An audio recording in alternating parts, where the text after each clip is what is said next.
प्रार्थनान हेच मुचे मागणी, हीच मुची प्रार्थनान हेच मुचे मागणी.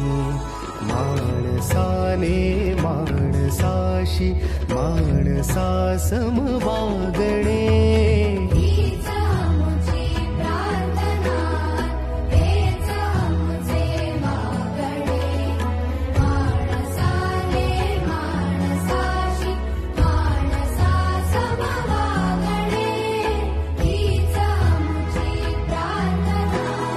धर्म जाती प्रांत भाषा द्वेष सारे संपुती.